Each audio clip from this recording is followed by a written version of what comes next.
you, Arlene. I also want to say that in my presentation, we have to give credit to Arlene. She's one of the pioneers of this program delivery anyway. And I think she describes to me, even while they're on the road, they're figuring out some of these experiential exercises that I think we'll do today. It's a quicker way of learning than us to have textbook, and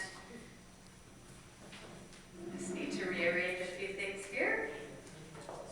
How many of you have heard about the Senior Friendly Program? Ever encountered that? Yeah, a few. How about the age-friendly initiatives from the World Health Organization through the federal government, through provincial government?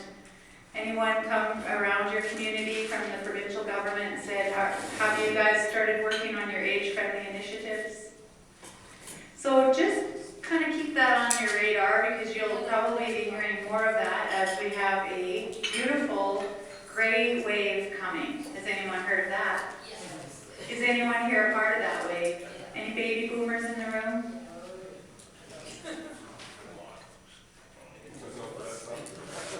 I love this. I love what the Rotary has to say. I thought that your 4 key points really fit with the senior-friendly program, and I'm just going to bring these up again.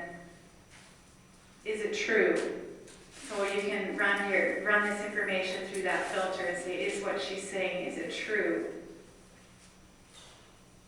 Is it fair to all that's connected? So when we talk about the senior-friendly program, we are really talking about everyone.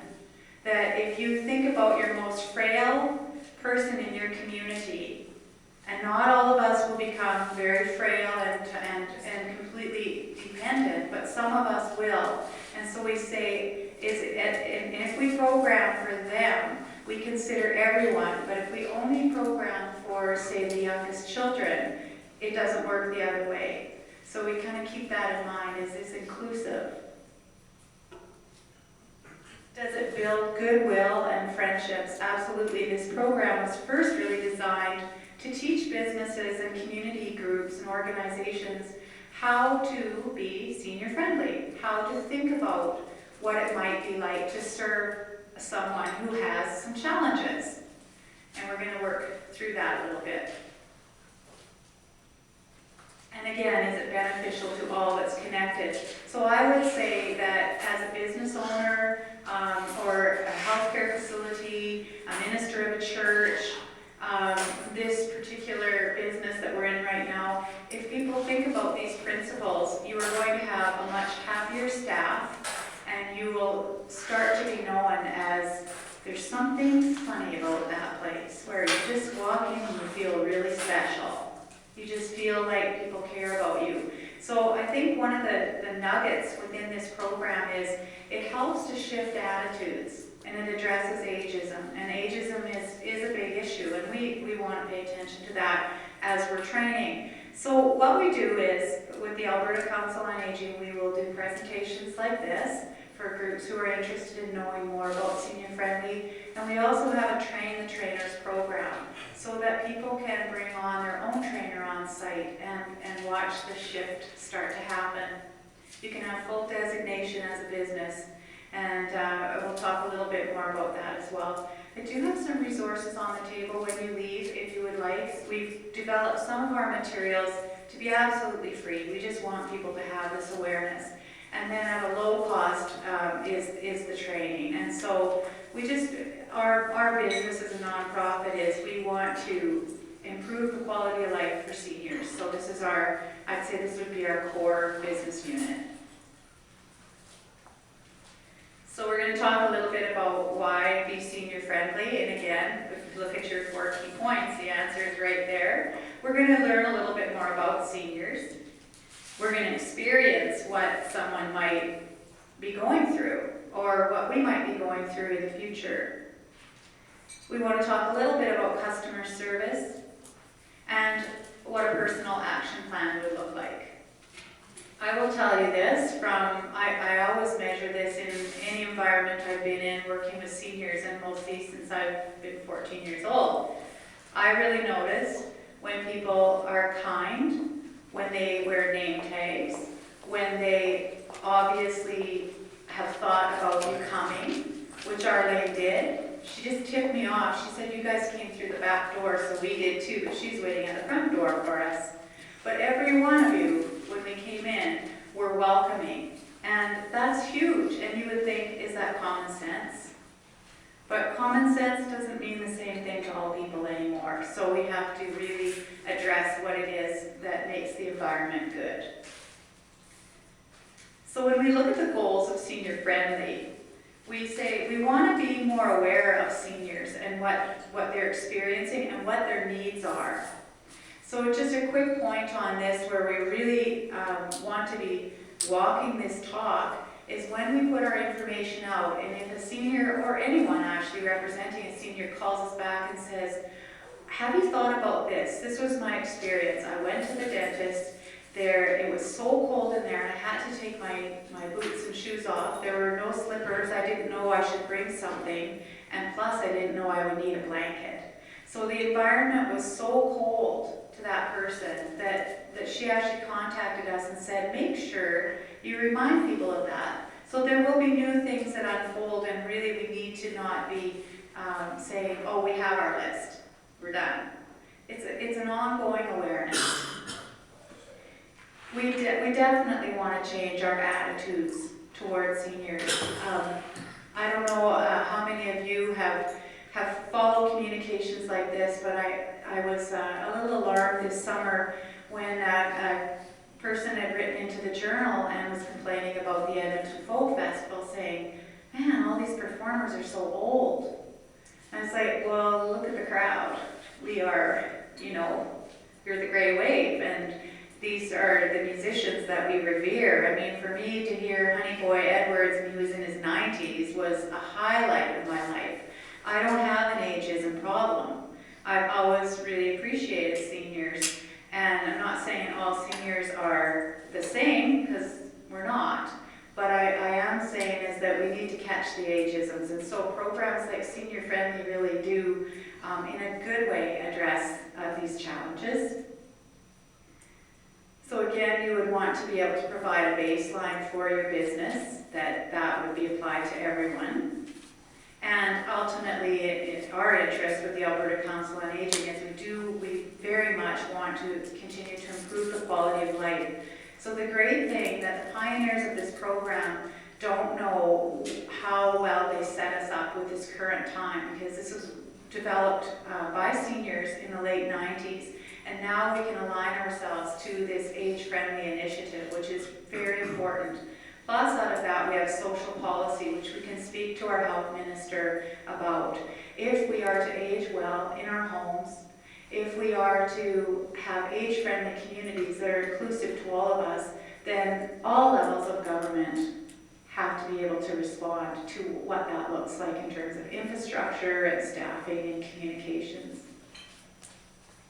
So our training objectives when we do this is that we want to dispel myths about seniors, and we want to understand the implications of this age wave. And we had a little discussion here earlier about what we knew this was coming. And if you imagine, not very long from now, 25% of Canadians will be seniors. I think that's powerful, and it's a double edge, right? So we want businesses and organizations and community groups to be really leaders in this and communicating that respect back to your customers and to the community at large.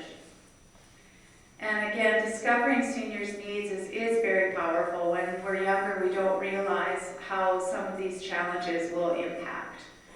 And so when we're training, again, we practice some service tips, and we invite our participants to help us grow these service tips and identifying these moments of truth. When we think next week we'll be with Supports Alberta, this is where they're well trained to deal with their customers over the phone mainly, and they need review, and they know they need review, because I think what happens is either we don't always know the implications, or we get tired and we lose sort of our place as to how we need to be communicating.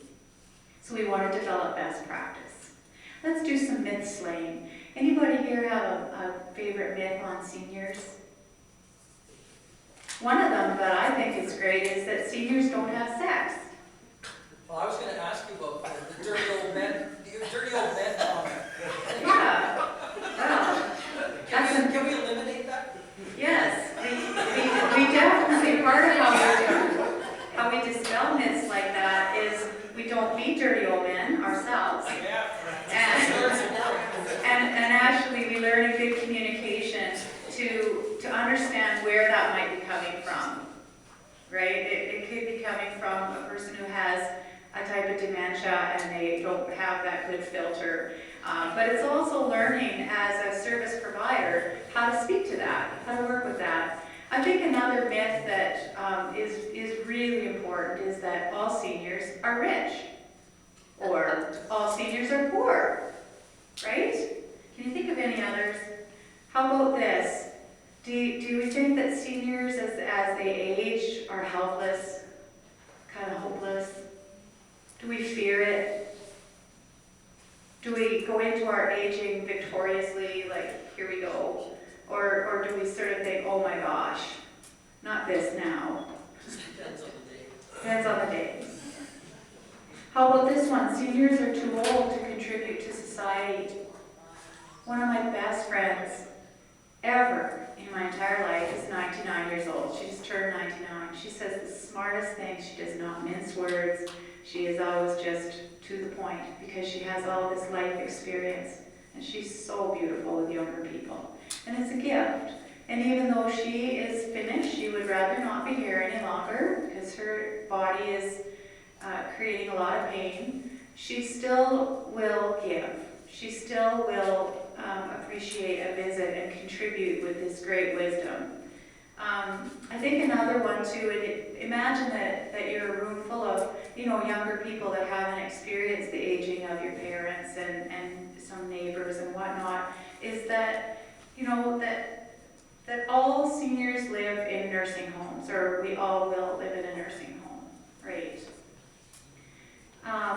This is a big one that's being floated around a lot, and we need to be very careful about this, and that is that seniors will place an extra burden on the healthcare system compared to any other ages. But really and truly, when we flip that around, seniors are aging probably better than they ever have. Thanks to people like Arlene, who whipped our butts into shape many years ago and said it will matter later, right? So seniors too are all living in the past. Another myth. Seniors live an easy life. You can't teach an old dog new tricks. And seniors have no sense of humor. Did you know that? No. Okay. So what we do is we start to break this down when we're teaching. It's really about empathy. And we need to learn a little bit about vision. Ashley, have you given everybody a pen and paper? Perfect. Okay, so we're going to talk a little bit about what happens with vision. How many of you have noticed a change in your vision from childhood to now?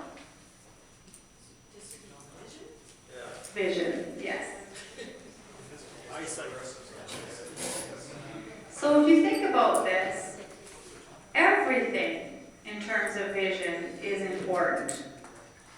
Signage is hugely important. And not assuming that everybody can see extremely well. And looking at different diseases that will impact.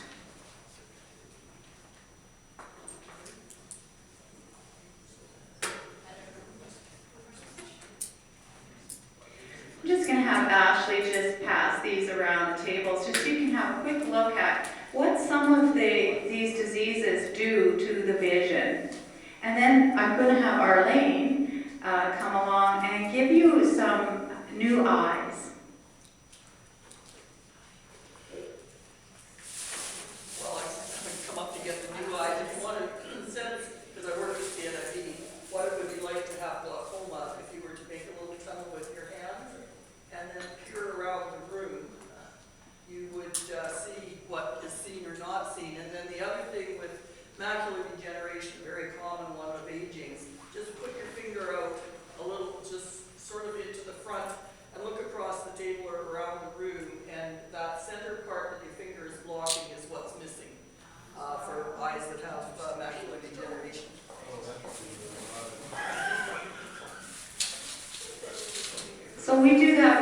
seconds and it's uncomfortable, imagine that that's your day in, day out.